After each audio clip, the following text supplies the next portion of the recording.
Oke. Assalamualaikum warahmatullahi wabarakatuh. Apa kabar hari ini anak-anak? Oke, sebelum memulai pembelajaran pada hari ini, kita berdoa terlebih dahulu. Berdoa mulai. Berdoa selesai. Oke. Kali ini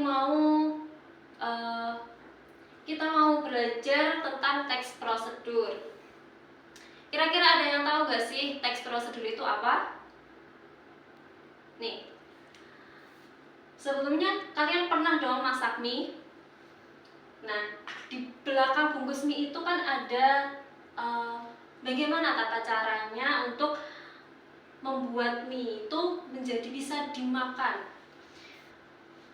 Nah, kemudian ada juga tata cara bagaimana membuat teh.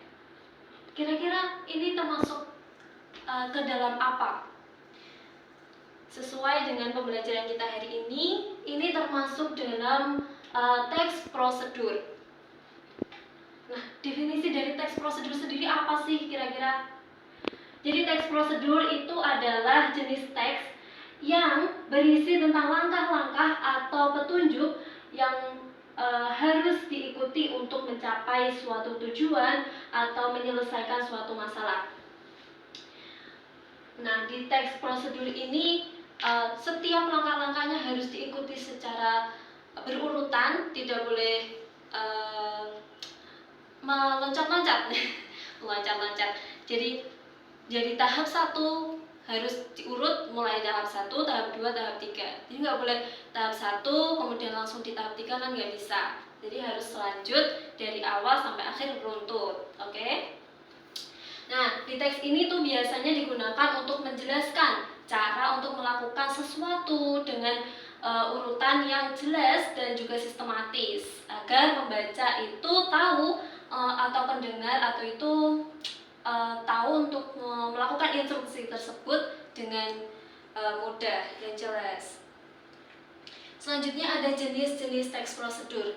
Kira-kira kalian kepikiran apa sih ketika teks prosedur? Teks prosedur itu kan tata cara.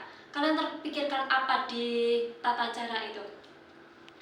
Melakukan sesuatu, terus membuat sesuatu, terus menggunakan sesuatu.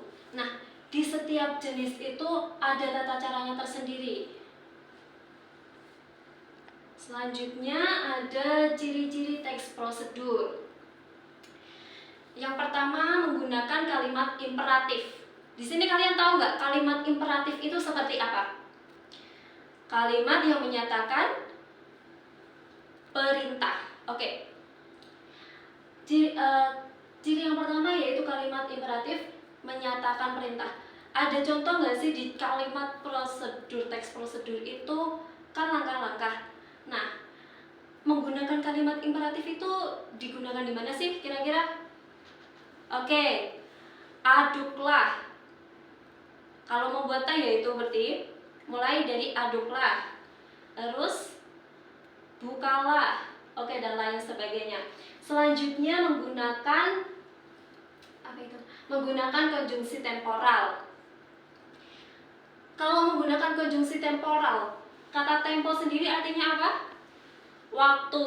Jadi konjungsi temporal itu kata berimbuhan yang menunjukkan waktu. Misalnya apa sih kira-kira?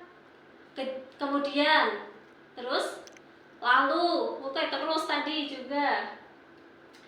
Itu bisa, tapi nggak baku ya. Nah, itu salah satu dari contoh konjungsi temporal. Yang terakhir, menggunakan bahasa yang jelas dan menggunakan bahasa yang jelas.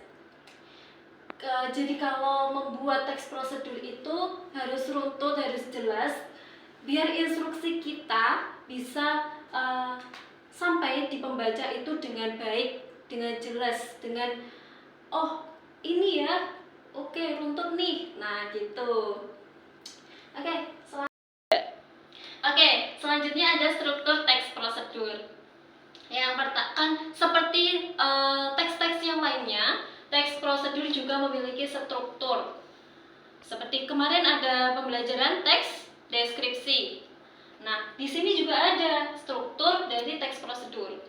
Yang pertama ada tujuan. Tujuan dari teks prosedur tersebut akan mengungkapkan seperti apa. Selanjutnya ada bahan dan juga alat. Bahan dan juga alat apa yang akan kita gunakan ketika kita membuat sesuatu, melakukan sesuatu, menyusun sesuatu, kita akan membutuhkan bahan dan alat apa. Terus kemudian yang ketiga ada langkah-langkah. Jadi langkah-langkah nanti akan menyelesaikan bagaimana prosedur tersebut bisa menyelesaikan bagaimana kita membuat sesuatu atau bagaimana menyelesaikan sesuatu tersebut. Terus kemudian ada penutup. Nah, di penutup nanti kita akan menyusun struktur teks prosedur di dalam contohnya ya. Nanti ya. Terus sekarang ada manfaat. Kira-kira ada apa sih manfaat dari teks prosedur ini? Kita belajar teks prosedur ini itu manfaatnya apa sih? Yang pertama, mempermudah dalam memahami dan mengikuti sesuatu proses. Terus yang kedua, menjamin proses yang dilakukan sesuai dengan tujuan.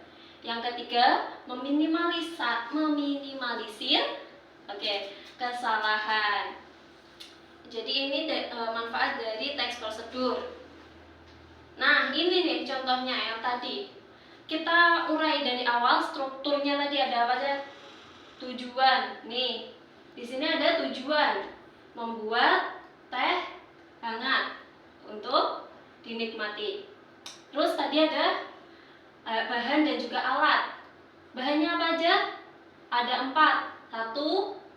Satu kantong teh celup, air panas, terus gelas, terus ada sendok juga. Terus yang ketiga tadi ada langkah-langkah. Di langkah-langkah ini ada 5 langkah ketika menyeduh teh hangat.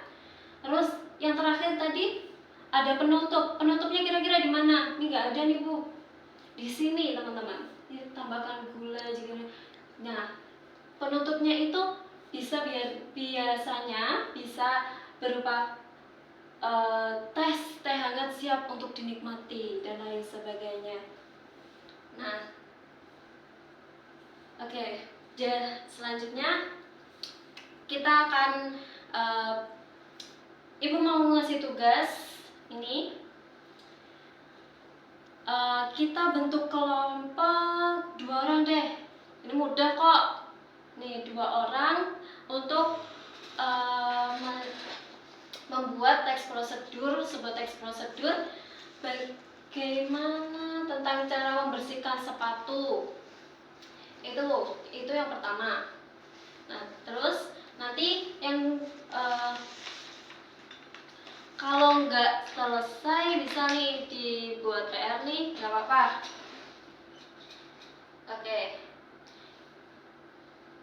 Oke. Dari pembelajaran hari ini kira-kira apa sih yang dapat diambil ketika kalian belajar apa hari ini? Belajar teks prosedur. Teks prosedur tadi menjelaskan langkah-langkah, tata cara, apalagi memberikan petunjuk. Terus ada alat, bahan, tujuan, ada strukturnya juga. Oke, pintar. Oh ya, tadi jangan lupa ya, ini diselesaikan. Tadi belum selesai, diselesaikan di rumah. Minggu depan Ibu lihat kalian juga presentasi dan juga kalian bisa mempraktekkan di depan gimana sih caranya untuk membersihkan sepatu. Kan kalian pakai sepatu semua kan? Oke.